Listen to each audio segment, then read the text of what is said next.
In the name of the Father, Son, the Holy Ghost. Amen. Hail Mary, full of grace, the Lord is with thee. Blessed art thou among women, and blessed is the fruit of thy womb, Jesus. Holy Mary, Mother of God, pray for us sinners, now at the hour of our death. Amen. In the name of the Father, the Son, the Holy Ghost. Amen. Amen. Brethren in Christ, Laudetur Jesus Christus. This is Timothy Flanders with the Meaning of Catholic. I'm joined today by Kennedy Hall, Meaning of Catholic contributor and Catholic author, as well as returning guest Eric Sammons, dad of Catholic Twitter and Catholic author. Eric, how you doing?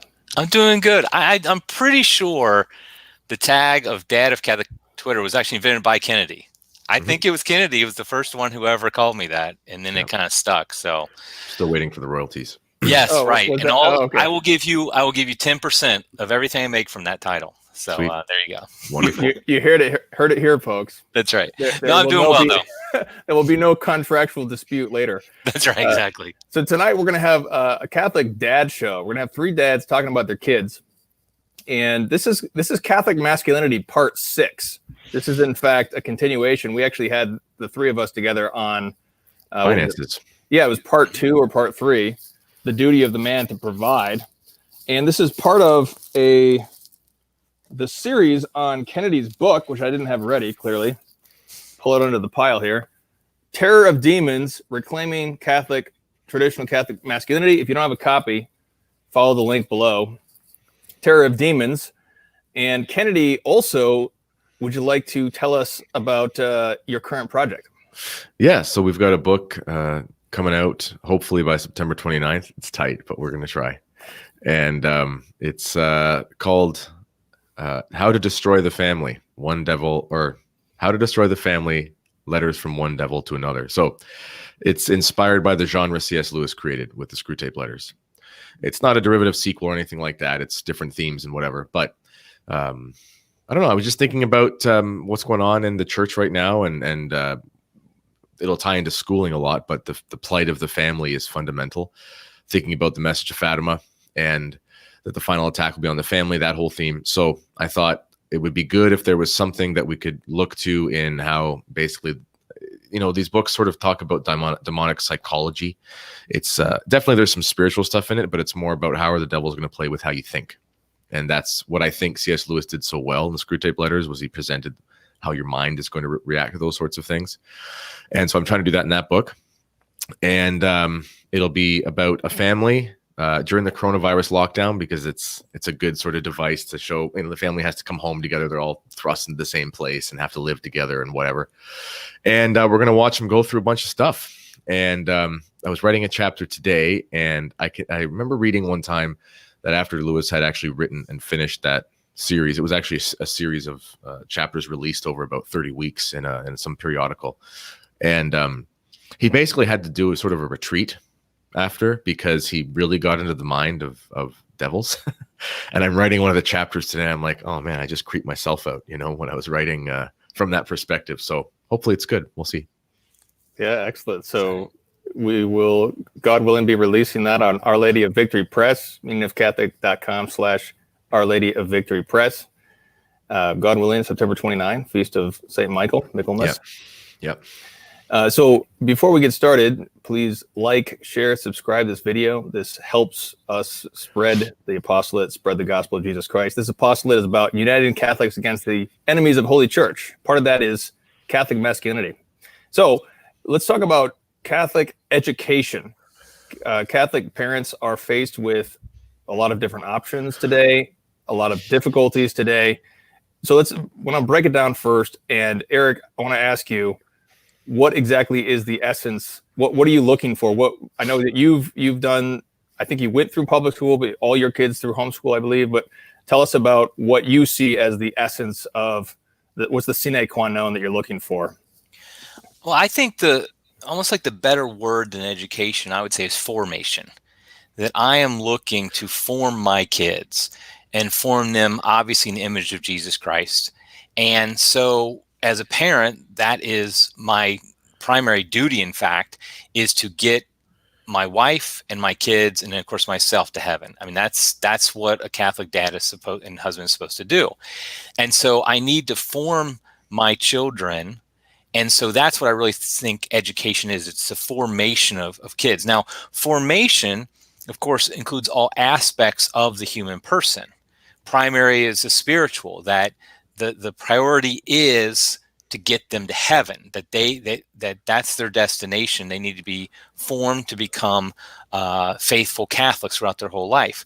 But I do think we don't want to go too much to the extreme, in the sense that I have seen this at times where parents are so concerned about their kids' formation as Catholics, which is important, that they forget we are called to form our minds as well, that we are called to use the gifts of reason that God has given us and use it for the glorification of God. I mean, Thomas Aquinas, of course, being the most classic example of somebody who was able to do both. He formed his soul, he formed his spirit, and he also formed his mind. And so I do think education, the essence of it is forming somebody to a disciple of Jesus Christ, and that includes all aspects of the human person: the spiritual, the intellectual, the psychological, the physical. I would also say the physical, all aspects of the human person, I think, need to be formed in a truly Catholic education.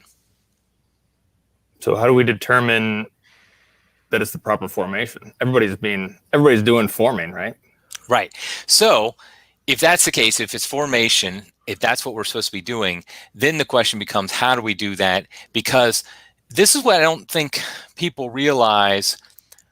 For example, when they send their kids to public schools, for example, are forming the kids. They're performing spiritual, mental, psychological, physical formation of these children. And so all education then is forming all these different aspects of the human person. And so then the question becomes, how do we do that? And I think then what we do is we're directed towards making saints. And so the first priority obviously is the spiritual, a traditional Catholic spirituality, obviously. So going to Mass, receiving the sacraments, catechism, that has to come first in the formation and the education of children. It has to be the top priority. But then I think what we do is we then start to form their minds, their intellects, with a strong, sound philosophy. So, for example, they're able to think. I think that's one of the key parts is they need to be able to think. They don't need to be able to have information. They need to be able to think, because if they can think, they can gather, especially in today's world, they can gather information easily. I mean, one of the problems we have today is it's so easy to get information through Google and from everywhere else that we don't actually use our brains anymore. I remember reading a study of this is back maybe 10 years ago or something like that, that the human brain is actually being rewired today by the use of the internet, by the quickness in which we get things, and how everything we read is very short and very typical. I mean, I edit different websites and I write for websites, and nobody wants an article more than about 1,000 to 1,500 words, because most people won't read that. But if you really want to deep dive into something and really understand a subject, you need to read a book. You need to read volumes of books. You need to read a lot about it. You need to sit in silence. And the only way you can read a book on a topic and really understand it is if you do it without distraction. If you're trying to read on a significant topic, then looking at your phone, just going like this every few minutes, that's not going to cut it. In fact, reading it on your phone or on your iPad or whatever isn't going to cut it either. So these are the types of things that we need to think about when we're forming our kids. I hate the whole push in so many classical schools, like not classical, but the traditional schooling of both Catholic schools, private schools, and public schools, of the technology. They brag about the fact that all our kids get iPads. That's a downside to me, especially the younger kids. I mean, high school kids, we're getting at a point where I'm not as opposed to it, depending on the situation. But if some fifth grader's getting an iPad, that means he's getting a terrible education. Yeah, I would completely agree with that. We really need to talk a lot about technology. I think it's a very important topic. But I want to first add Kennedy, and we can talk, and we're going to talk a little bit about history. Kennedy, do you agree with the basics of what Eric's saying? Would you add anything to it? Just basically the formation of all parts of the human person for salvation. Yeah, bang on. But I would add, just to sort of maybe give a label to it, was talking to my priest a couple months ago, who's actually now he writes for Catholic Family News, Father David Sherry, on education. He's quite a good educator. He's been a principal of the Academy for a while, and he actually just said, Kennedy, the point of education is the salvation of souls, ultimately. And that's the way he framed it, because, and that's the ultimate end of your education. So that actually gives you a lot of freedom that you can play with within that framework, because the salvation of souls, well, ultimately, like Eric said, you have your catechism and you have your spiritual formation, but then whatever you're going to do in life has to be for the betterment of your moral and spiritual growth. So if you have certain talents and you want to facilitate those certain talents in an academic fashion, depending on the kid, then obviously you can play with different options while keeping in mind that the ultimate end is salvation of souls. So as long as you have that guiding principle with the various options that we're going to talk about, they can all work towards that end. And it's also good as a parent to know that the education for your kids can actually be depending on the kids' inherent capabilities. Just let's use a politically incorrect example here, okay? Obviously, in Catholicism, we have the ideal home of the father providing and the mother at home, okay? There's lots of ways to do that, okay? And sometimes as traditionalists, we get a little bit too reactionary to the culture that wants it to be like two super business women and men in the home, and we sort of say, no, it's got to be this sort of stereotype of the 1950s. Obviously, things are more complicated than that. But nonetheless, Proverbs 31 gives us a pretty good outlook of how we're supposed to look at the home and the household economy, etc. But in any case, we, if we're thinking about educating our sons, we might think about a different option than educating our daughters and vice versa, just based on their abilities, what we think a right lifestyle for them to be, thinking about the faith. So within that ultimate end of salvation of souls, you also take into account what's their vocation. Because ultimately, if we're going to educate our sons especially, we want to be able to foster a vocation in them if that's possible, or at least help them develop that if that's what they're called to. So salvation of souls is primary. That includes everything that Eric said. And I would say that it also is good because it gives us freedom to work within that framework to give the kid what they need depending on their abilities. Yeah, Eric, I really liked what you said about learning how to think and not just having information. I think that's and I think that's key, and that starts from the beginning. One of the biggest problems I have with modern education, particularly Catholic education, is I really think we've botched pedagogy over the past 50 to 60 years. And something I don't think spoken about, we complain a lot about things that happened in the church since the 1960s, but I don't think we realize how badly we've botched how we teach kids. And so, for example, and I see this because I work sometimes, edit like First Communion books, education books, religious education books, high school and lower levels. And what I see, especially in the lower levels, there was this turn from, okay, we don't want just rote memorization of facts. We want to be able to understand why. Well, let me tell you, a second grader, their brain cannot process that yet. They simply trying to talk to them about why Jesus died for you and what does that make you feel and things like that. That's practically worthless because it just goes in one ear out the other. What they need to know is the facts of that Jesus died for me, that he loves me, that God created the world, and these things that they can repeat, because what that does is it then puts it into their brains, like sticks in there.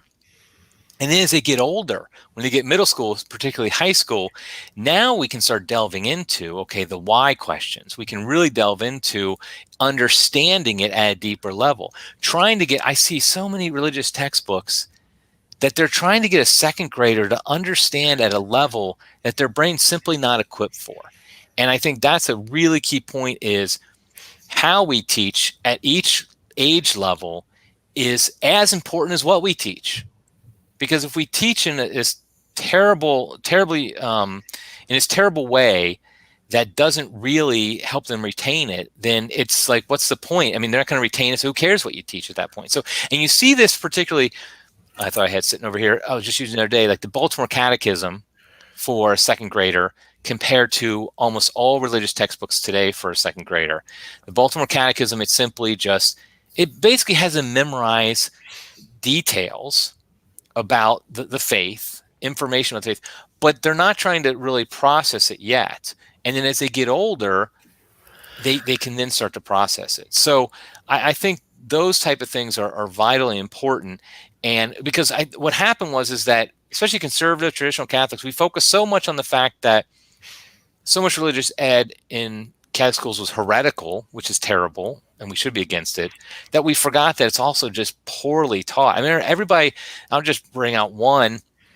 Everybody in the 90s got all excited about the Faith and Life series, which was a billion times better than all the stuff that came before it in the 70s and 80s. But honestly, it just wasn't very good pedagogically. It gave too much information. It just wasn't something that kids could process at the level they were. And so I think those are the type of things as Catholic dads and Catholic parents, Catholic moms need to think about when they're teaching their kids, is that pedagogy of how do they learn and what's their brain capable of doing at each level. So, sorry, but you're right. And once again, we see this, well, it's not just in the church, but there's a reactionism. So there's this stereotype that before everyone was liberated, from whatever was oppressing them 50, 60 years ago, that it was only rote facts. But the thing is, that's so people who are watching don't know that I am a teacher. I've been teaching for, 6-7 years now. So when I was doing my studies for Teachers College, we kind of read through the basic history of education. And public schooling as it stands right now, and you'll go over this a bit, Tim, but it's about 120, 130 years old, really. There's some evidence in some more urban centers in like the late 1800s, 1870s, 1880s, places like New York, where they had something like public schools. But the vast majority really was, if you look at Little House on the Prairie and those old shows, like it was a schoolhouse, which really is just homeschooling with kind of a surrogate mom who is educated enough to do it with 10 to 12 kids or whatever. And it was probably quite good, to be honest, all things considered. But in any case, when we have this industrialization, then all of a sudden education becomes a way to get people into the workplace, which is in theory not a bad thing, because there's obviously certain skills that you'll have to have, and literacy helps, and technical skills are important. But it really did, because there's this sort of a mechanical view of what industry should be like and how people can help the industry. And we have the exodus from the rural areas into the cities, and this whole sociological change. Education in most urban centers becomes this sort of filling up of the brain with, let's say, factoids or industry-specific skills that people use to make money. Okay, not all bad. There's obviously things you can learn. But people have confused that sort of wrong turn that education took in the North American setting, especially after John Dewey with pragmatism and the way he talked about education. And they confuse that with just the fact that it's a good thing to teach children true things. So they'll look at something like the Baltimore Catechism, which is just true things. It's just truths about the faith that you teach your kids so they at least know them. But because it's not explaining it to them why, people think, oh, well, that must be the same thing as looking at kids like receptacles and just filling their brain with facts. But they're not the same thing. It's kind of like it really sort of goes parallel to this popular psychology stuff. And Tim used the article at 1 Peter 5 about psychology. But, we have the Aristotelian classical view of human persons have to learn habits. And then from these habits, it engenders in them certain feelings and psychological dispositions that match their habits. Education works very much the same way. So if you tell your kids the true things, like you teach their prayers, you teach them the catechism, then at least they have those almost like analogous to the habits. And then eventually they make them their own, but they have the actual stuff they need. So when they can think about true things. So what we've done in our society is we say, well, we can't make them receptacles, so we're not going to teach them factoids at all. And then we're going to do this thing called metacognition. I don't know if you've ever come across this term, but it's called metacognition. And you see this in instruction manuals and teaching philosophy and stuff for kids. I saw it. And I teach French as a second language, okay? Teaching French as a second language in southwestern Ontario, where there's virtually no French speakers outside of a couple communities, is an uphill battle. And I'm looking in these French as second language curriculum documents where we're supposed to teach kids who are doing like 20 minutes of French 4 times a week metacognition in their French as second language course. Anyway, it's just insane. That's my long-winded thing. You're right, Eric. And it's part of the reactionary disposition that we have, where instead of looking at what was true and good that we should retain, we just say we throw the whole thing out. I want to just emphasize something that Eric said again, that the sometimes we can, and Kennedy, you're getting in this too. Sometimes, especially trads, we can have this irrationism where we're focusing so much on spiritual things too that we don't form their minds. I was reading Abolition of Man, C.S. Lewis. And this is something he writes in, or it's a lecture series, I think in 1947. And he's reflecting on the way that the education system of his day is morphing into this metacognition of some kind. And he quotes Plato. This is gonna speak to what we're both talking about here. He says, in the Republic, this is a quote from Republic 402. He says, in the Republic, the well-nurtured youth is one who would see most clearly whatever was amiss in ill-made works of man or ill-grown works of nature, and with a just distaste would blame and hate the ugly even from his earliest years, and would give delighted praise to beauty, receiving it into his soul and being nourished by it, so that he becomes a man of gentle heart. All this before he is of the age of reason, so that when reason at length comes to him, then, bred as he has been, he will hold out his hands in welcome and recognize her because of the affinity he bears to her. That's exactly it. So I think I heard Ripperger mention how Aristotle just basically observed that before the age of reason, around 7, you're just supposed to give pain to bad things, just have children, experience pain or discomfort, punishments or whatever, consequences for things that are bad in some way, and then just associate that so that they associate in their mind the bad things with the bad things, and then the opposite, obviously, the rewards with the good things. And I think what Plato brings out here so importantly is the importance of not only that man is ordered to know the truth, to do the good, but also to love the beautiful. And that's something that Lewis brings out in this book very well, is the importance of beauty and loving beauty and being able to value something truly as beautiful, because in our day, everything that's made pretty much, at least popularly, is just ugliness. Yeah. We can't even create beauty anymore. It's I think it's a real symptom of the lack of true formation, and especially in the education, where the education is not really forming people to love what is beautiful. It's really just teaching them to love themselves. Yep. So that they just focus on their own feelings and what they think is beautiful or what they think, and just kind of self-express yourself and everything. So how did we get to this point? I wanted to just give a little snapshot that I did a little research before the show, and that Kennedy may be able to speak a lot more eloquently than me, having some history of the education. But so before the real switch, so like Kennedy was mentioning, the public school system as a publicly funded entity of a large federal state is 100 150 years old. Yeah. But the ideas come back. What I could tell was it really comes in the 18th century, in the so-called Enlightenment, what Henry Sears calls the age of darkening reason, more accurately. Yeah. So Rousseau, you have in our country Noah Webster, which I'll mention again in a second. There's a famous Russian named Ivan Betskoy. He helped bring about the first public education in Russia, which is the first one really in the world, according to what I've read here. But Rousseau especially is trying to basically what they're trying to do. So before this, the education was very much classical education. So you had the trivium, which is grammar, logic, rhetoric. You have the quadrivium, which is arithmetic, geometry, music, and astronomy. Mm-hmm. And basically the idea of what Lewis talks a lot about in this book, and he's not even talking about religious education per se. He's just talking about human education. A basic human rational education is forming a child to think, like what Eric's saying, like just be able to think well so that you can come in contact with nature. And when I say nature, I mean reality, just the way things are real in themselves.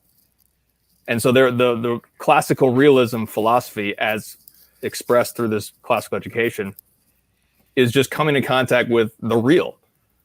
what is true, what is good, what is beautiful in reality, instead of focusing on what one's own feelings about what he thinks those are.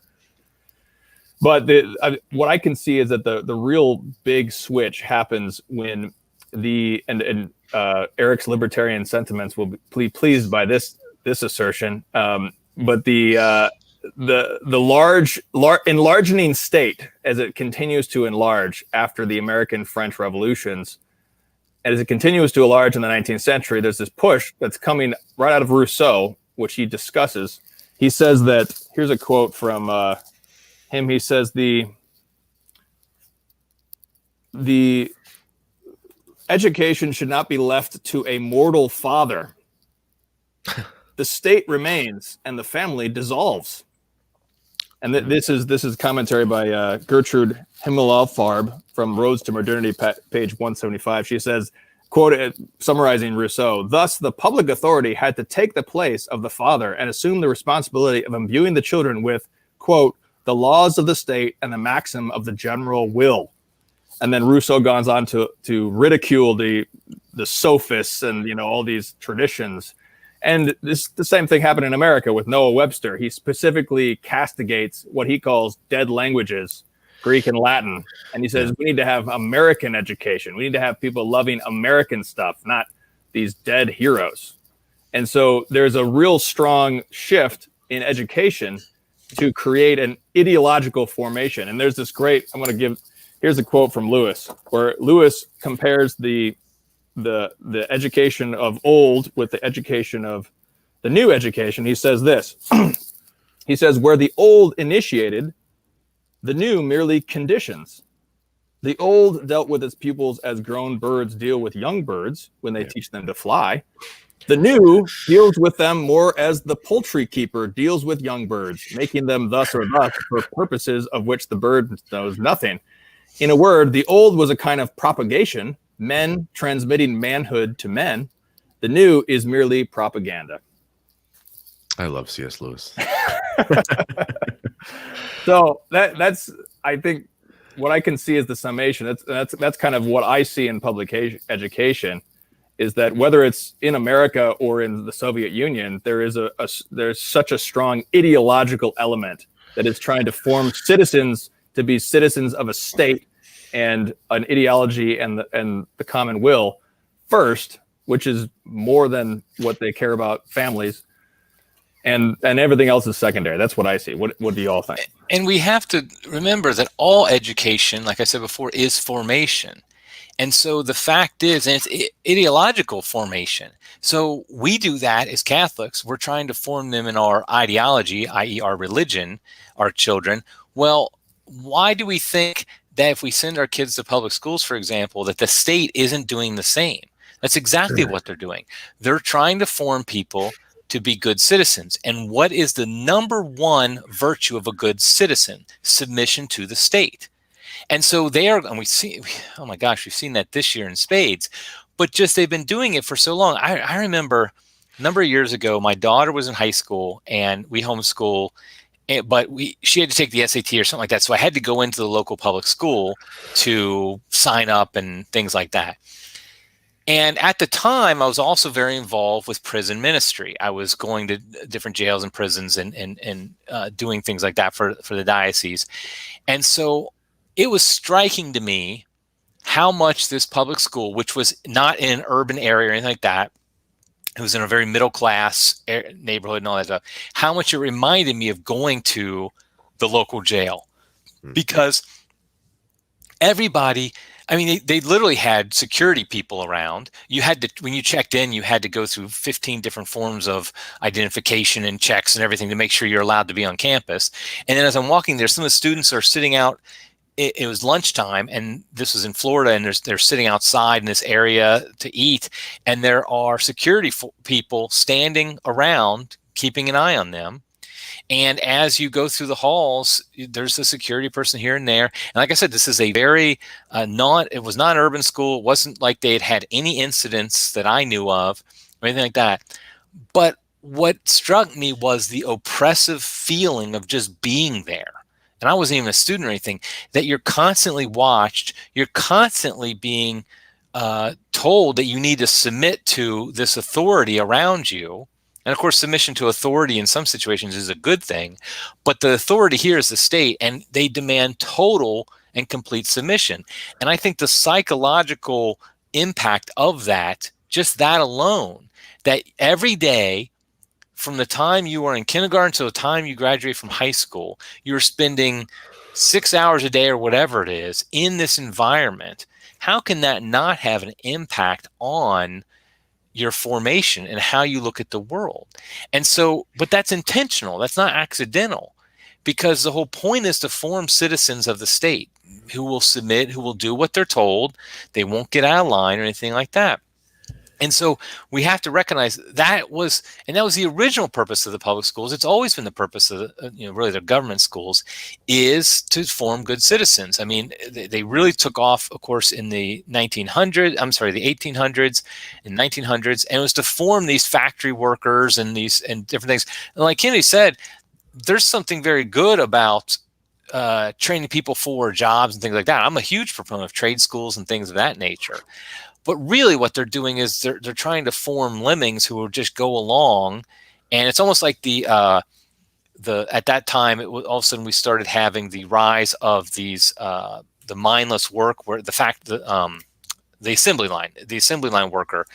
And that's basically what the public schools were creating, are assembly line workers who just basically follow the rules, and they don't ever get out of line, and that's it. And there's no thinking involved there.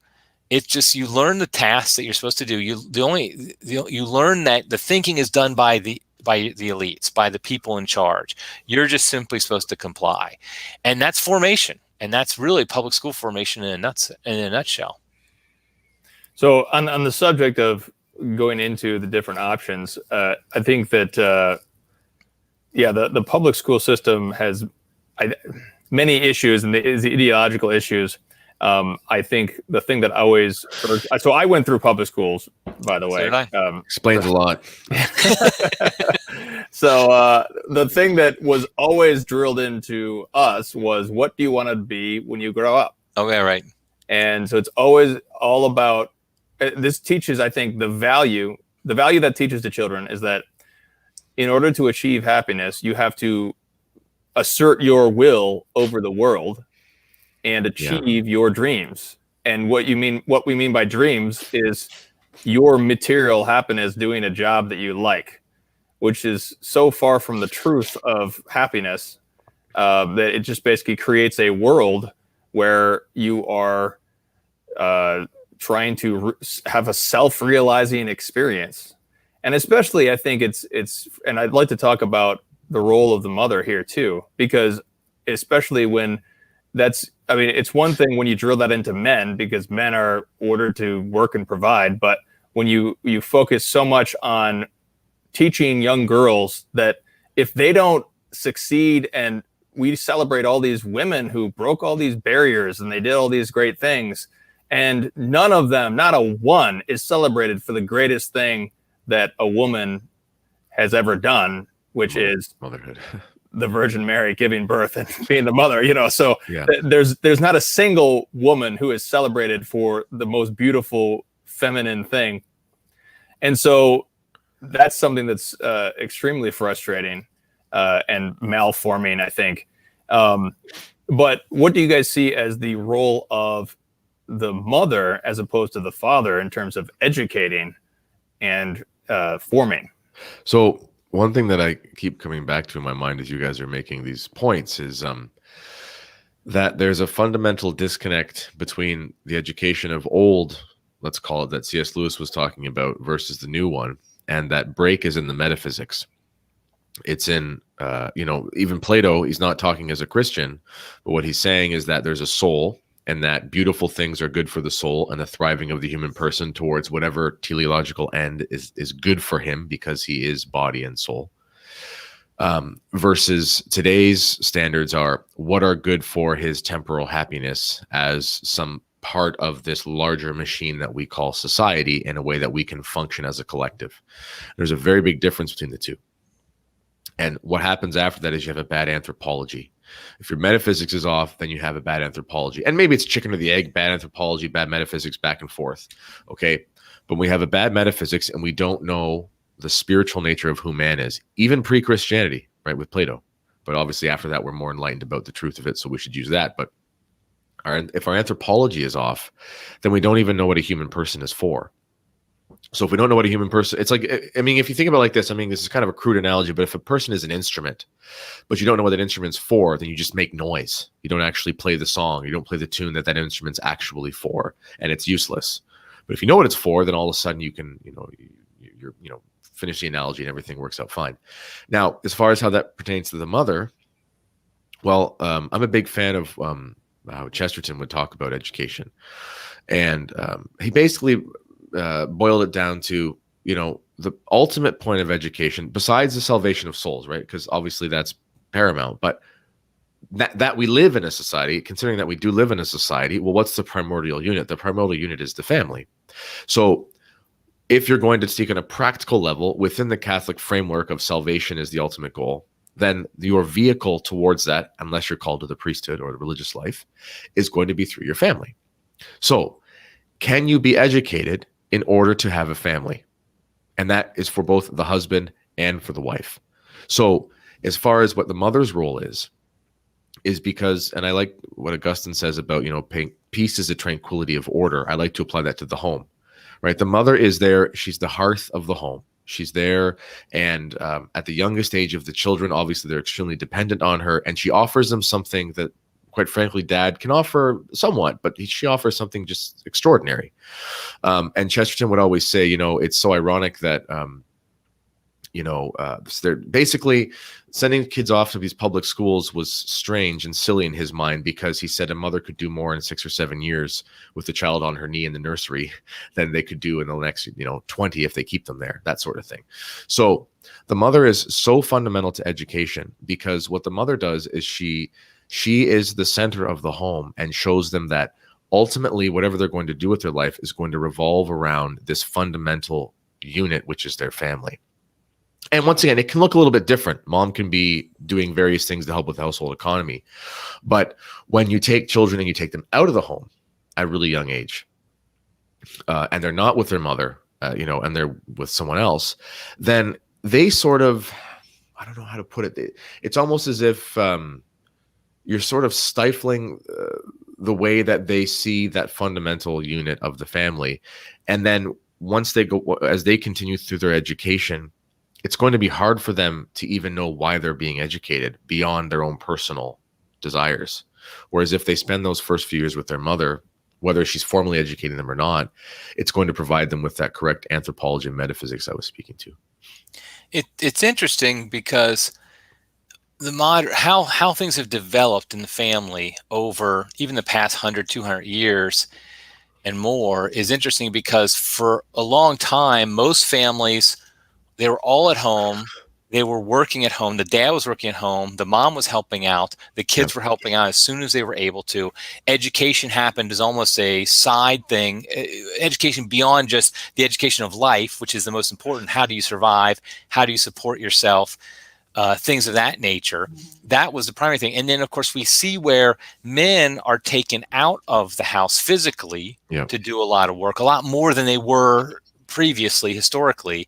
And so now we have that alone starts to break up the family a certain sense, because now we have a situation where the dad's out, and so the kids aren't around dad all the time, but the mom stays at home. So we still have that. We still have the mom kind of being the glue at home, which she really is. And frankly, moms have always been the glue of families, in the sense that they're the heart of the family, as they always say. The dad's the head, but the mom's always the heart.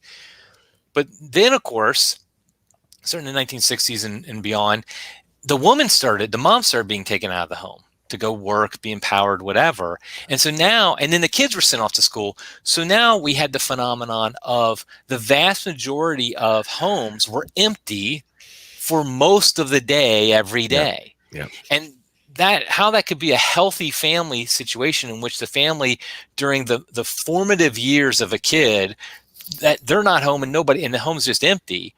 It can't be. It's an interesting thing with this year with COVID, because we've reversed that somewhat. Yeah.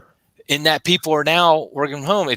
I've worked from home for a lot of my career, and we've homeschooled. So we've actually had everybody at home for a long time. But it's interesting to see that now more and more people are working at home because they have to. And I know of a number of people, Catholic dads particularly, who are saying, I love it. I love being home. They're getting a lot of work done still, but at the same time, they're able to be there with the mom.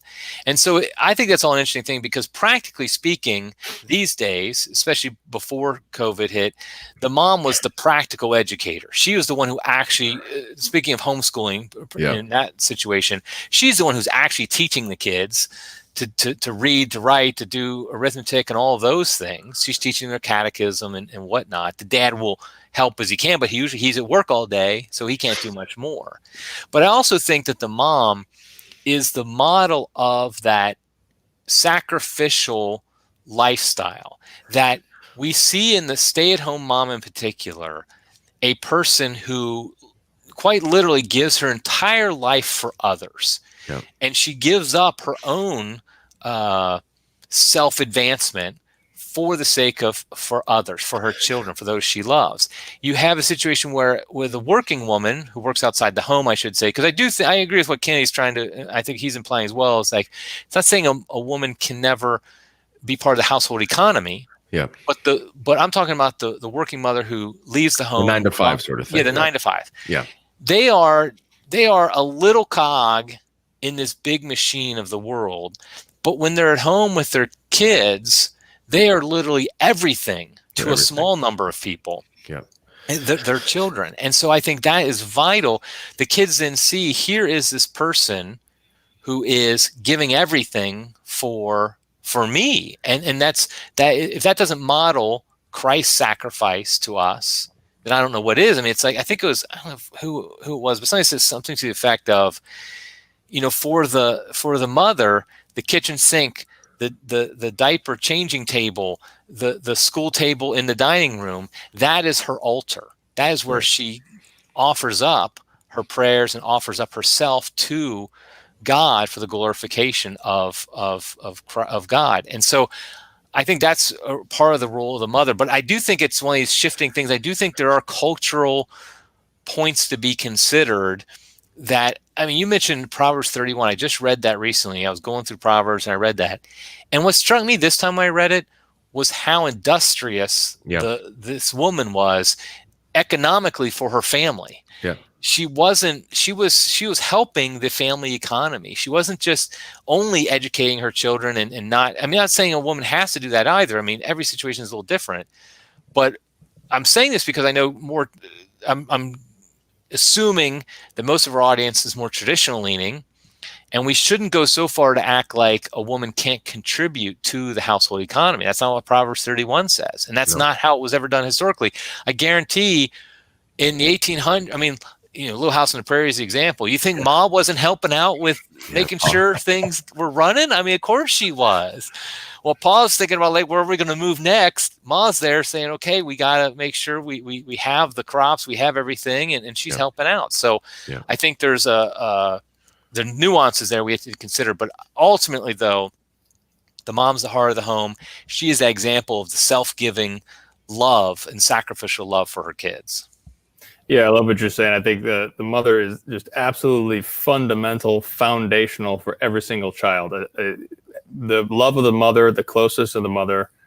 And I always read about this. And then after I was married and had kids, then I was like, okay, now I understand. At least I see it up close and personal, because I think that my children have their foundational identity of who they are, because they're just biologically close to their mother physically for 9 months, and then even after, postpartum and everything, their identity, their foundation as a person is in their mother, and their mother helps them for that. I think it's only really later when the father becomes a really crucial figure, after they sort of have a foundation in their personhood from the mother for, at least 10 years. I mean, I kind of see it as like a 10 and 20, at least sort of how I see it now. Maybe they'll change in the next 15 years, but I want to talk more in the last 15, 20 minutes of the show before we take some questions from comments from people. I want to talk about the different options we have. Now we've kind of railed on public schools, but we've got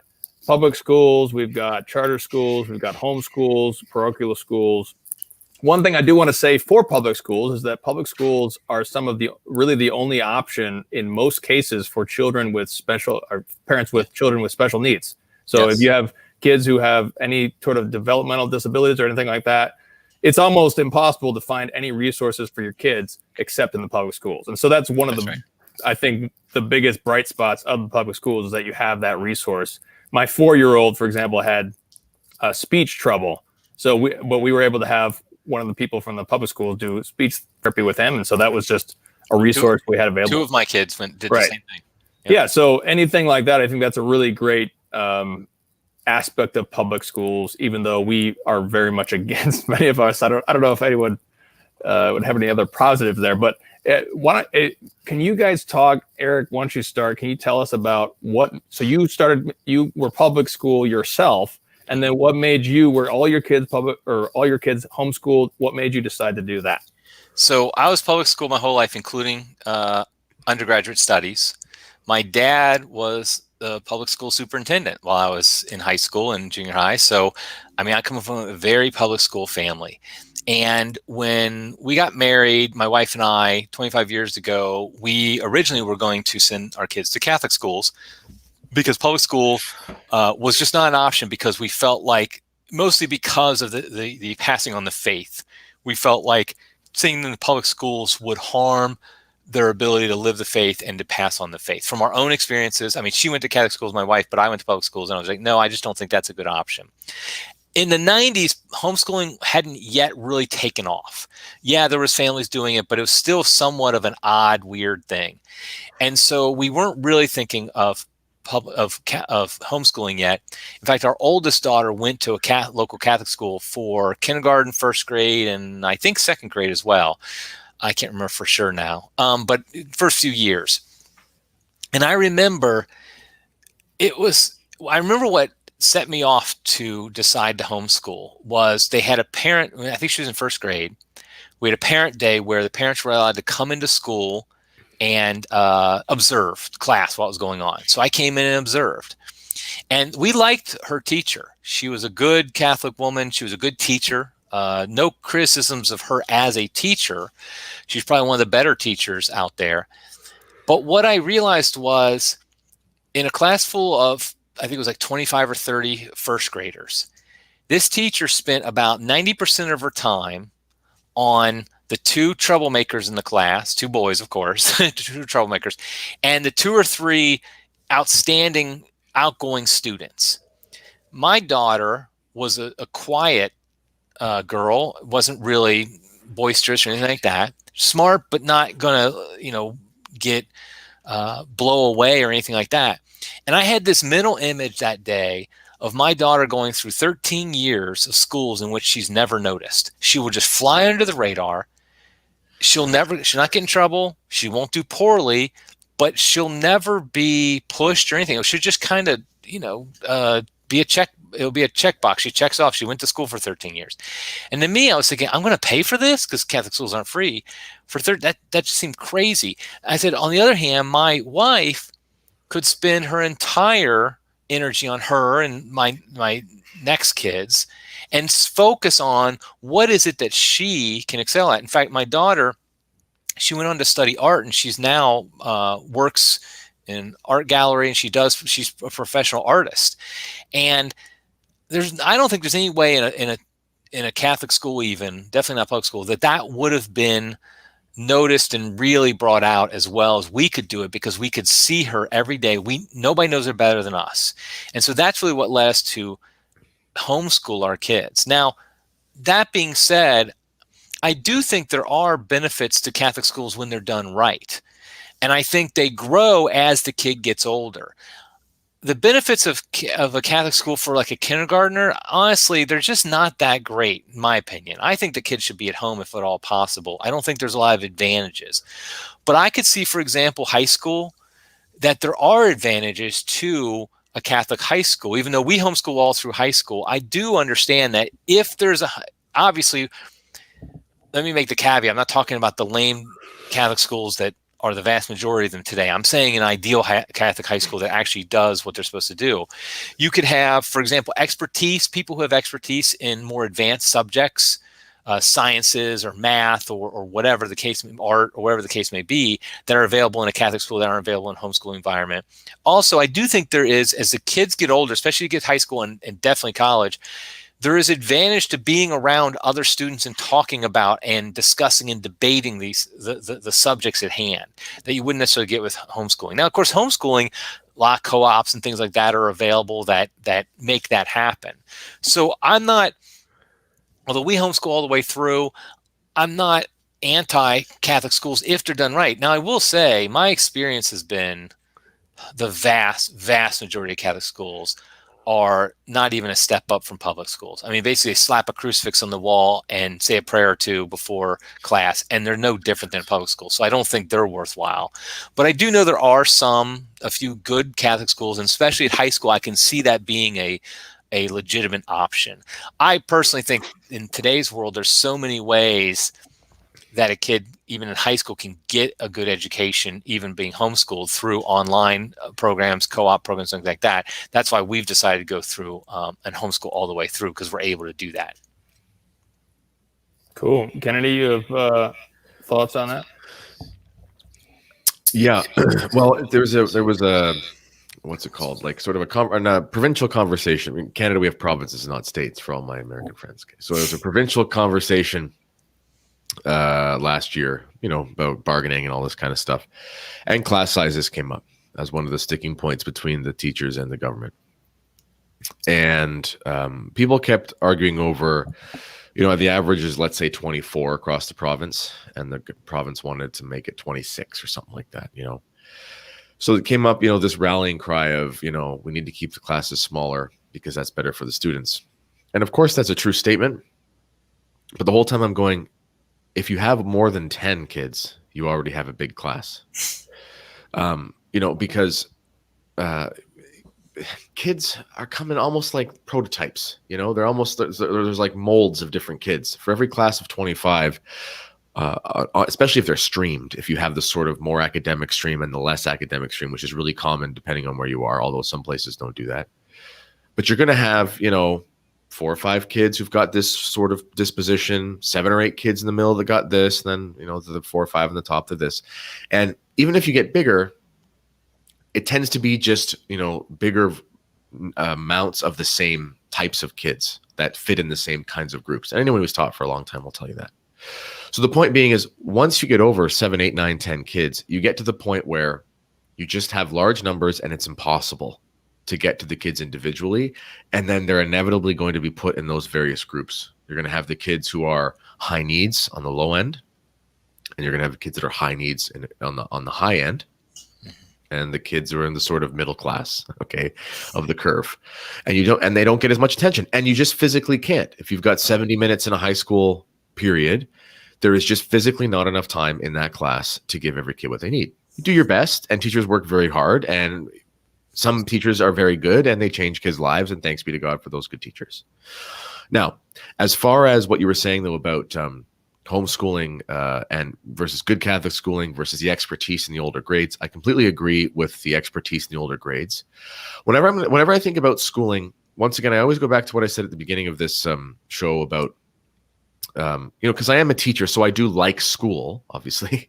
But I also know that it's just like, it's kind of like if you're a musician. Do you like music? Sure. Does that mean that every kid's going to learn the same instrument or go to the same level with it? Well, that's absurd. Everyone should have music, but not everyone's going to be the same type of musician. So I always think about St. Thomas Aquinas. He had a teacher in St. Albert the Great. And there's actually an institute called Magnus Institute that everyone should look out. It's a way of doing a classical education for adults. It's really good.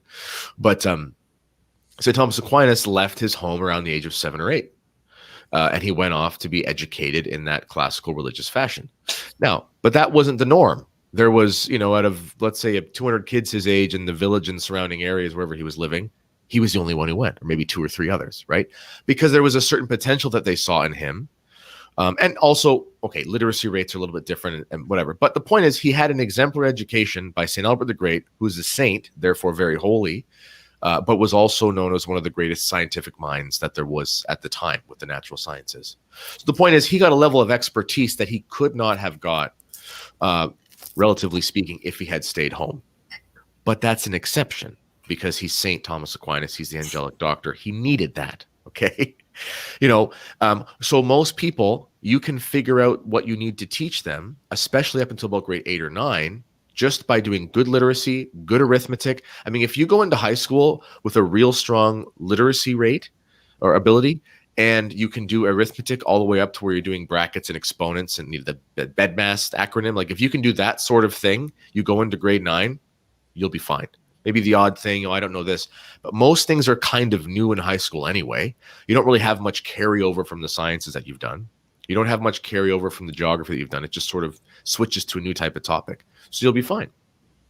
Now, Tim, did you want to talk about charter schools at all? Because that's kind of the third way between the sort of private option and the public option. Oh, yeah. Yeah, I wanted to ask you about that. And I wanted to point to one thing to bring that up. Eric mentioned earlier about education in life. I think like the trade schools, which is where you in high school you go and you learn to be a plumber or an electrician or whatever. And those are some of the trades that are now actually quite lucrative because people have been abandoning them because of this public education, where it's all about what do you want to be? You have to be like a lawyer, doctor, or whatever in order to succeed. Nobody celebrates, Black History Month, the first Black plumber or the first plumber woman or whatever. It's all about the lawyers and the doctors. The education of life. One of the things in my public high school education, which I thought was very lacking, was that when I'm in grade 12, I have no idea what I'm going to do in life at all. I have no education in life in terms of, how to manage my finances, how to save, all this other stuff. I need to get this information. So Kennedy, about the charter schools, I understand that a charter school is a public school, but they have more freedom in the curriculum. Is that a summation? Yeah. How does it work? Well, I actually think charter schools are a really great idea. And I think that really they're what a publicly funded school should be baseline. So how a charter school works for people who don't know, and they're really common in certain states like Texas, Arizona, Arkansas, they're popping up. There's a little bit in Canada, not many. Ours is a very different political landscape, so it's a little dicey to do that. But what they are is, think of it like this. If you make $100,000 a year, okay, and you pay $40,000 in taxes or whatever your state rate is, let's just say 10,000 of that goes to whatever education system you're paying into for your county, for your state, whatever. Well, the idea is, listen, obviously this money is being paid by you towards education, and it's spread over the populace through the social compact, everyone paying their taxes. So you should have the ability to pay some of that. You should have the ability to have a say in where your kids are going to go to school. And since you're already paying the money, you shouldn't be only sending them to certain places where the money is going to apply. And then if you don't go there, then that money doesn't apply to you because you're paying it. Makes perfect sense, to be honest. So the idea with charter schools is, because all funding is basically done per pupil or echelons of pupils. So if you have 900 students in a school, you get that between 875 and 930 amount of money, right? Some places it's directly per student, but it's usually sort of an echelon of how many students. So the idea is, okay, you can start your own charter school. And then if you have 900 students, you'll get the 900 person amount of money. But the nice thing is you're not stuck with the way that you're required to spend it. So you can spend it in any way that you see fit. You're also not required to follow a lot of the red tape on things like fundraising, etc. So for example, a charter school can open up with the same amount of resources as the public school down the road, based on the money they get, based on the amount of students. But then what they can do is they can say, okay, well, our salaries are going to be negotiable because, that we can do that. Or, we're going to hire a full-time coach for a certain sport because we'd like to do that because we'll work it out and how we negotiate the salaries. And then we're also going to fundraise, and you can make it work any way that you want. So the charter schools, in my opinion, are the way that if public education is going to continue, that I think it's the optimal way, because also they're results based, because you're not guaranteed any students. There's no districts. Okay. So it's not like if you're in whatever neighborhood, you automatically go there.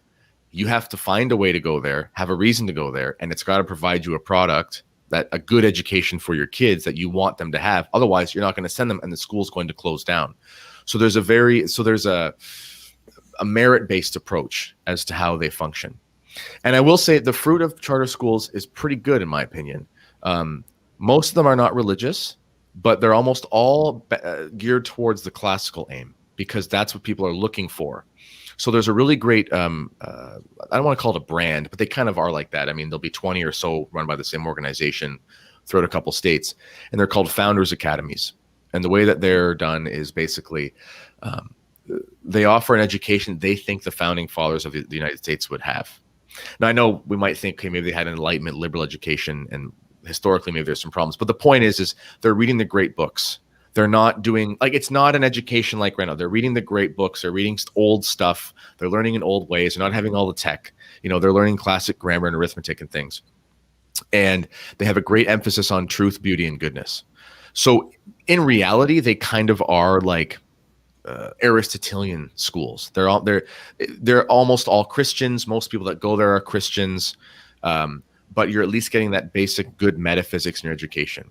So that's how charter schools work, and I think that they're honestly wonderful. Awesome. Yeah. Yeah. One of the things my wife and I have talked about is just we have an older child who is at our parochial school, actually, because we have a unicorn parochial school that's top notch, classical school, teaching Latin to the second graders type of thing. And then our younger children are. My oldest son is 4, and he's homeschooling now. So we kind of agreed that it really just, like we kind of have hinted at, it really just depends on the child's needs in this particular child and what that particular child needs, that particular child's temperament. It's also the family needs. I think that we have an ideal where mom can stay home, but sometimes mom does have to work outside the home, even if there's a grave cause for it. And that's certainly preferable to a serious issue with your standard of living, living in a shelter or something like that. But I definitely start with keeping the family together as the baseline, and the homeschooling as putting the family together. And but there, like I think what Eric is saying, especially having some expertise, especially in the high school area, where myself or my wife do not have expert knowledge in science and that type of thing. So various things like that. I just want to bring up one more thing about the homeschooling that we realized when we switched to homeschooling from the Catholic school is it was radically different than we thought it was going to be. When we first started homeschooling, my second daughter was also starting at the same time, and we set up desks, like school desks, and we basically did homeschooling like you would do a traditional schoolhouse. Yep. And then we realized this is stupid because we're not a traditional schoolhouse. And what we found was we found so many advantages to homeschooling that go beyond just simply the education of the children. When we first started homeschooling, one of my first thoughts was like, oh man, we can create super kids who are like super intelligent. They're like speaking Latin when they're like in 4th grade, and they're doing like, they're like physics when they're in like 8th grade, and all this stuff. And I realized that was dumb too. Because really, they definitely get a far better education than they would at public school, and at the vast majority of Catholic schools, even through high school, because there are resources they can learn. Like our kids, for example, we use a program called Mother Divine Grace when they're in high school. Yeah, and so my high school kids will take classes online through that, and so things we don't know, they can learn through that. And all my wife has to do is just make sure they keep up with it, and we're good to go. But the benefits to the family cannot be overstated when it comes to homeschooling. The closeness of our my kids to each other. Because one thing you have to remember is in traditional schooling, especially as it's done today, I should say, is that everybody's put in their silo. Third graders cannot associate with fourth graders. Fourth graders cannot associate with sixth graders. They're required all day to be just with their own age group, and the idea of outside that is crazy. Whereas my kids, I had an 18-year-old in senior high school when we had our seventh child, and so here she's a senior in high school, but she's also helping to take care of a baby. She's changing her diaper when mom needs her to. She's doing things like that. My son, who at the time was 12 or something like that, he's learning these things too. As a 12-year-old boy, he's seeing this happen. He's helping out with that. And they're hanging out. And so they become very close to each other. But also what it does is it helps them in relating to different levels of people. They're not just spending their whole time relating only to their own age group. And in my experience, at least, I found that homeschool kids are much better able to interact with adults, for example, and with different ages than your typical public school kid, particularly, and even a Catholic school kid in a lot of times. Because you'll see an 8th grade kid who will never have any interaction with a 5-year-old, for example. And so they just don't know what to do. Whereas my kids, when they're in high school, they totally would know how to deal with a 5-year-old or a 5th grader or something like that. So I just want to say there's a lot of benefits we found to homeschooling that go beyond the learning of information that is typically associated with education. Yeah, that's a really good point, Eric. Like, people may associate homeschooling with a lack of social awareness. That's such a myth. But what you're saying there is it's the opposite. But I just want to public schools help train kids to be in jail is what they do. That's their socialization that they learn in public schools. But here that's how you really feel, Eric. I had no idea. So Nick asks this: what are the opinions of high school homeschooling? Will the child miss out on class discussions with other kids? Will they need the expertise of high school teacher? So we did high school homeschooling. Our kids have been homeschooled all the way through high school. And I'll do the dad brag fine, but I have 3 kids who've graduated from high school and they're all doing fine. 2 are in college right now and succeeding in college. 1 has graduated, got a 4-year degree at the University of Dallas and did very well at the University of Dallas. And she's, now doing fine out of school and everything like that. And what we found was that there are lots of opportunities for hanging out with other kids when you're in high school, when you homeschool. First of all, sports, local activities, the music things or whatever. There's ways. There's youth groups, your parish's youth group. There are different things that they can do. And so that's never been a real problem. I will say that when it comes to discussions, like I said, my kids, they did an online program. And so for some of their classes, not all of them. And so they would have online classes and they had contact with all the other kids in the class. In fact, my kids' best friends in high school often didn't live in the same city as we did. They would be very good friends with people online and they come together. I mean, they would the big thing for us was going for the March for Life in Washington, D.C. in January each year.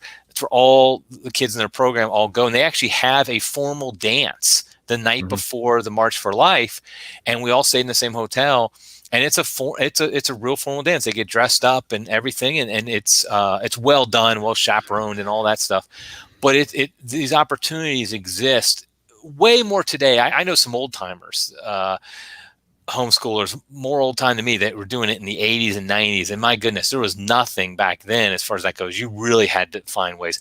But today, there are plenty of opportunities if you feel homeschooling is best for high school, for your situation, there's plenty of opportunities for them both to get the education they need, but also have the social outlets. Because I do think socialization of a first grader is at home. It's stupid to think they have to go hang out with a bunch of other first graders to be socialized. But it is true that socialization of a high school kid, a junior, for example, 17-year-old boy or girl, they do need to be around other people and interact with other people of their age and things like that. But there's plenty of opportunities. If you live in a major town, particularly, you have plenty of opportunities. But even online, there's a lot that goes on, which isn't always ideal, but there's still a lot of opportunities for homeschooling in high school today. Yeah, the socialization thing is the biggest, dumbest myth about homeschool kids. Like, people, do we really think that until about 100 years ago, not a single bloody person on earth was socialized to be with other human beings?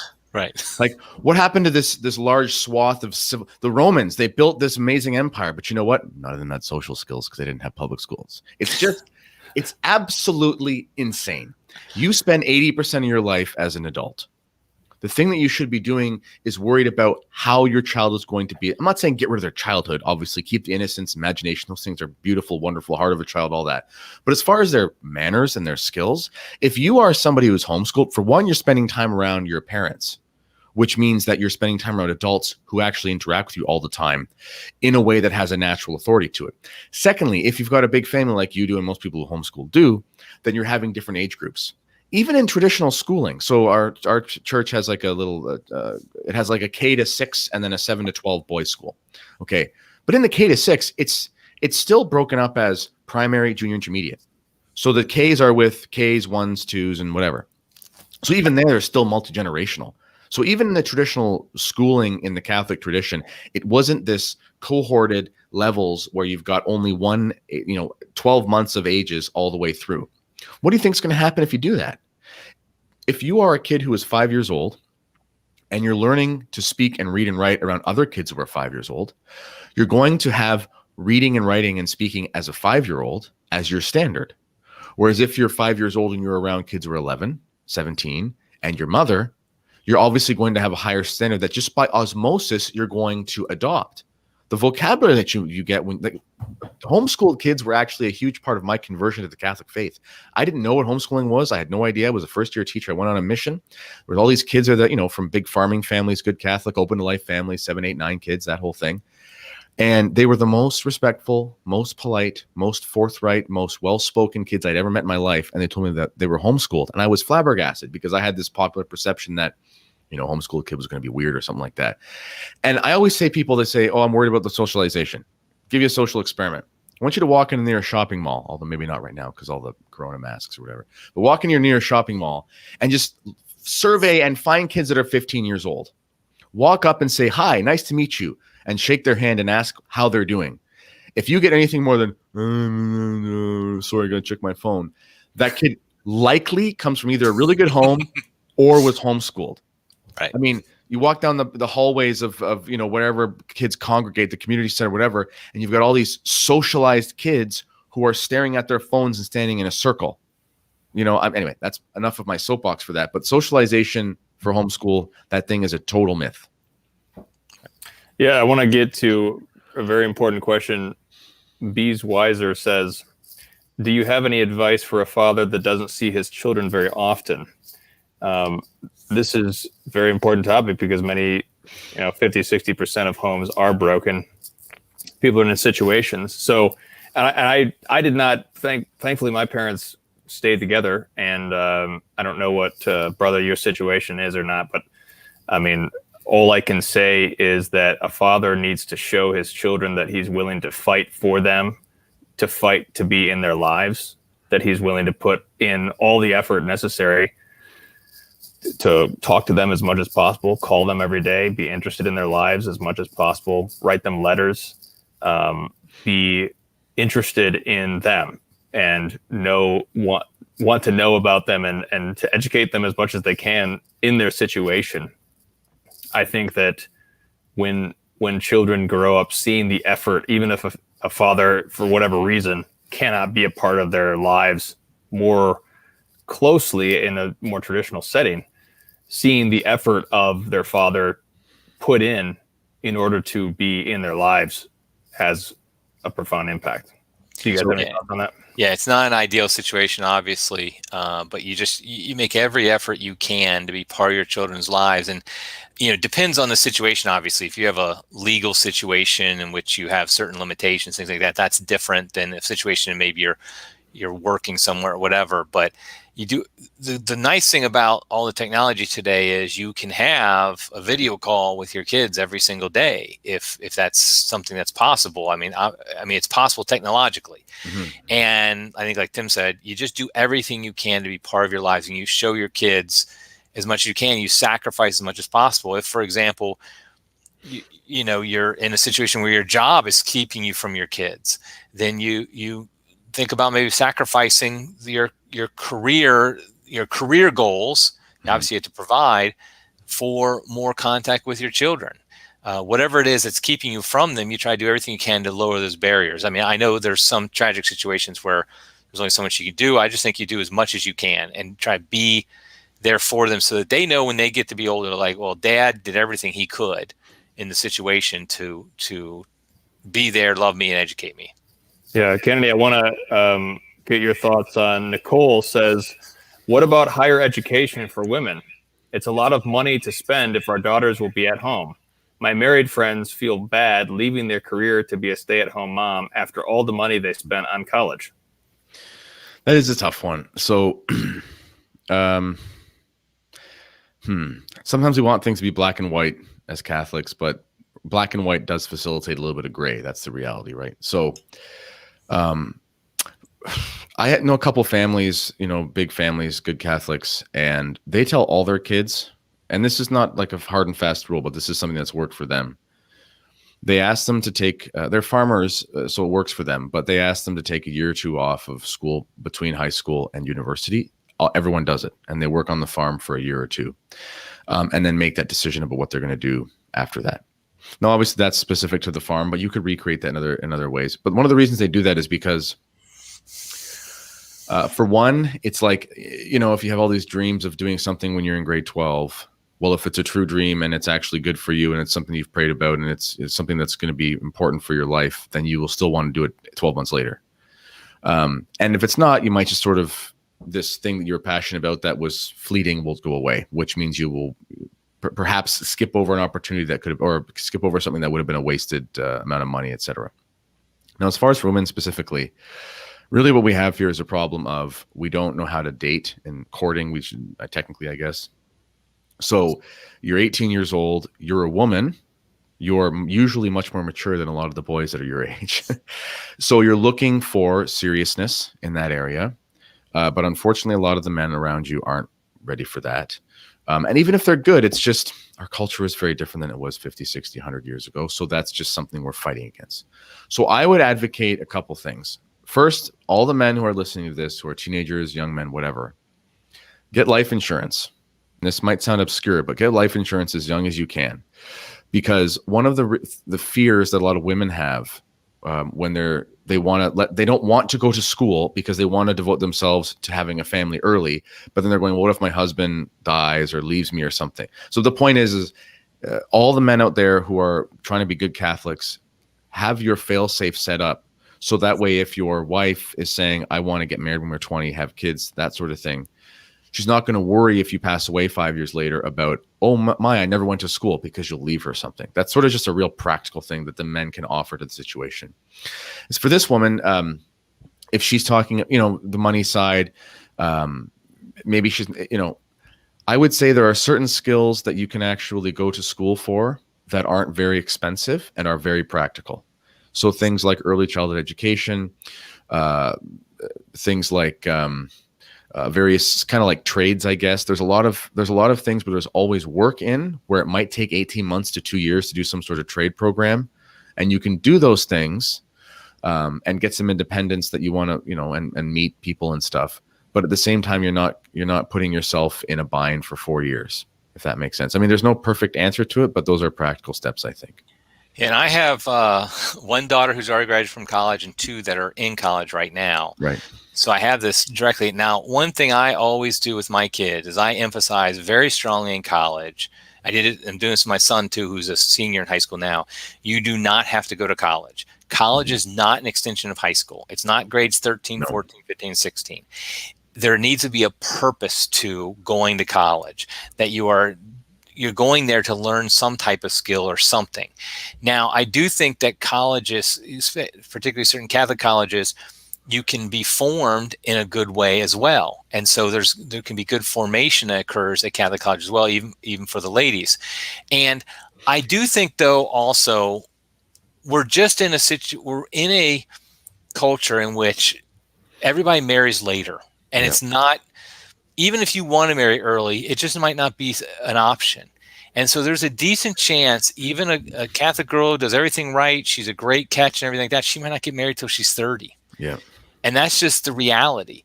And if that's the case, she needs to be able to support herself for those years after she, a lot of times, like you were saying, Kennedy, it might be a trade, it might be some type of skill. I was going to say nursing is another great one that you can learn, some way that they can support themselves until they do get married. And even sadly, because of the fact that our culture has destroyed men in so much, a lot of women just don't get married, and they don't have a vocation to the religious life. Yeah.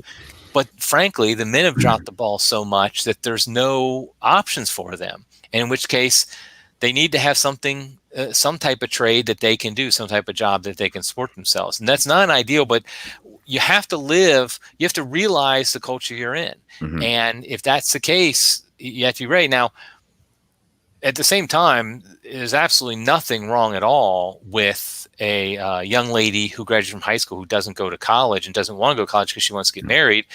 She needs to learn some type of skill. Likely, I mean, maybe her family situation, like if it's a farm, she can live at home for a long time, things like that. But a lot of times that's not the scenario. And so she needs to learn something, but it doesn't have to be necessarily something that needs a college education. So I think a lot of it's just the situation, the individual situation of the lady, what are opportunities. And here's the reality too. A lot of times for young ladies, the best way they can find a husband is going to a good Catholic college. Yeah. That there's not men available potentially where the young lady lives. And so I know the joke is the MRS degree, but there's something to be said for that. That's valuable. I mean, you meet a good Catholic young man who's mature and he's getting an education so he can support the family, and that works out great. I know a woman, a friend of mine, when we were in college, she went to Steubenville. This is like 30 years ago or something like that. Her freshman year, her goal was to get married. She found a great guy.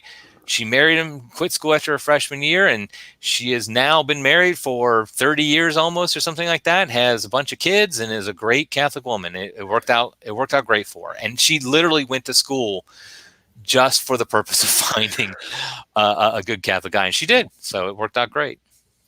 Yeah, and I would add Jordan Peterson, that psychologist, said something once that actually really stuck with me. And he said, most people don't have careers, they have jobs. And he's right. So really, if your idea is, I want to be able to make some money, there's a lot of ways to do that. And there's no shame in just doing something that you think is half decent way to pass your time. And if you have to go back to it later in life, you can, and et cetera. We have a number of other questions, and we're going to wrap up pretty soon. I'm going to just shoot a few of these real quick. What are the role of grandparents from a Catholic perspective? I think this is a very important point that Eric kind of touched on when we talked about the Industrial Revolution, because before the Industrial Revolution, the nuclear family kind of didn't exist per se. It was more like the extended family was the family. You had grandpa or grandma living in the home with you or nearby, or you had the extended family. I mean, I think especially in our current situation where it's difficult to raise a family in the economy or whatever, it's so great to have grandma and grandpa around to help out with the kids or various things like that. So I think it's very natural from a Catholic perspective, or just from a natural law perspective, that the idea of the nuclear family as sort of being an isolated unit, that is an anomaly, I think, in history. I think grandma and grandpa being intimately involved nearby is much more the norm throughout history. And I think it makes sense because it just allows everyone to live. Like when I lived in Egypt, you had the father and all of his sons and his unmarried daughters lived with him until his unmarried daughters got married. And then when his sons got married, all their children lived in the same house as well. Mm-hmm. So you had grandpa, who was the patriarch, and he had all his sons with his wives and then his grandchildren all in one house. And that was the norm. And I think that's more of the norm throughout history. So Yeah, but I would also say, just be careful. And I would say, but they're not daycare.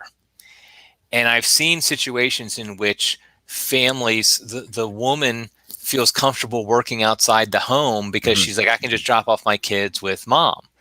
And I don't think grandparents aren't intended to just be your daycare so you can have two careers in the family. They are, and they should be active in the lives of their grandkids, obviously. And like you said, when there's situations when they're needed to watch the kids like that, that's all great. And the ideal is where they're close by, but they shouldn't be we shouldn't have a daycare mentality when it comes to grandparents. I guess what I'm saying. Just look at them as a tool, a resource, so we can go achieve our secular goals or something like that. I've seen that too many times. Yep. Yeah. Multi-generational living is, in my opinion, one of the remedies. And I'm like you said, not daycare, but multi-generational living, people living together. Like for this whole Corona thing, I mean, this whole nursing home problem, I know there are reasons why people have to be in nursing homes. I get that, medical care and stuff. But let's be honest, a lot of it's just the culture we've created where, at a certain age, you kind of go off to pasture and then everyone lives their different lives. A lot of ills in our society, and specifically with this education we're talking about, could be fixed if we had more multi-generational living. So I think it's a good thing to pursue, but it's not daycare, like you said. Yeah, absolutely. Well, Eric, you want to provide us with any closing thoughts to wrap up here? Don't send your kids to public schools. No, I'm just kidding. No, I think the key is to have a holistic look at education. See it as the formation of the human person of your children, that you are forming them to be holy Catholic adults. I always say, like, my goal with my kids is I'm getting them to 18. And once they get to 18, I look at, now my role has become more advisory. I'm no longer telling them what to do and directing them as much as I'm advising them. And I think that's what we need to do, is from the moment they're born, we're forming them. So by the time they're 18, and I know that's a made up number, but in our culture, I think it's a pretty good number, 18. I think their minds have formed, if they've been raised properly, it has been. So I think just think about everything, the spiritual, and since I'm talking to mostly traditional Catholics, not just the spiritual, the intellectual, the physical, the psychological, all those things, see it as a holistic thing, not just giving them information, but really forming them to be saints. Excellent. Kennedy, you have any final thoughts? Yes, everything he said. But when you're thinking about educating your kids, remember that your kids are going to have as diverse skill sets and capabilities as they will in every other aspect of life. So if some kids have a certain potential and you put them in a certain place because that's the thing they need for them to thrive, it doesn't have to look the same for every kid. And I think that's realistic. And it's good for kids to see that nowadays, because that'll probably get rid of a lot of their entitlements, to be honest. It's just, this is what was best for me. This is what we did. And you're ultimately going to have to make sacrifices to educate your children, even if you're not homeschooling them. If you want to put them in schools that cost you money, you're going to have to make financial sacrifices. If you're going to drive across town to the charter school that offers whatever, you're going to have to make sacrifices there. And honestly, no matter what your kids are doing in school, you need to be, we didn't really touch on this, but do not send your kids to a school that does not have a comprehensive technology restriction. If your school allows kids to have cell phones, and they're not monitored and they don't have a filter on the Wi-Fi and so on and so forth, with all due respect, if you give a 15-year-old kid, a cell phone with internet access and he can sit in the back of a classroom, you may as well be giving him a free pass to hell. Now, that sounds extreme, but there are literally kids sitting in schools all over the developed world who are watching pornography while they are in class. So if there's any teachers watching this, enforce the technology restrictions in your classes. If kids have their cell phones, make them put them on the front desk or on the top of a shelf or whatever if they have them. If you're a school master or something watching this, get Wi-Fi protection for your school, and if possible, even get jammers so they can't do their LTE service while they're in class, because that goes over the whole Wi-Fi problem anyway. And if you're parents and you're sending your kids to high school, if you send them there with the cell phone, well, what do you think is going to happen if it's in the wrong hands? And that's going to be on you, your particular judgment. I know that sounds a little bit harsh, but those are things we have to think about. which we didn't touch, but those are very important. Yeah, we should have spent a lot more time on technology. It's really a whole nother show. Technology, the influence of technology, and the deadening of the intellect. In addition to the perils to your eternal salvation through the evil images of pornography. Yeah, absolutely crucial. I know that when I was teaching in high school, it was just everybody's on their phone. It's just like, this diction immediately. So absolutely great point. I wish we had more time to go into that specific topic, but we got to wrap up. So thanks so much for watching. Remember to like, share, subscribe, and let's offer up on our Father. Let's offer up for all of our children, for your children, and for the next generation, because we need to, especially in the time of despairing temptations, in the difficulties in the church, in the world, we need to look to the next generation, because we need to pour ourselves out for our sons and our daughters, and know that the victory will come for the church in our sons and daughters eventually. So let's pray for the liberty and exaltation of Holy Mother Church in our children. In the name of the Father, and the Son, the Holy Ghost. Amen. Our Father, who art in heaven, hallowed be thy name. Thy kingdom come, thy will be done on earth as it is in heaven. Give us this day our daily bread, and forgive us our trespasses, as we forgive those who trespass against us. And lead us not into temptation, but deliver us from evil. Amen. In the name of the Father, and the Son, and the Holy Ghost. Amen.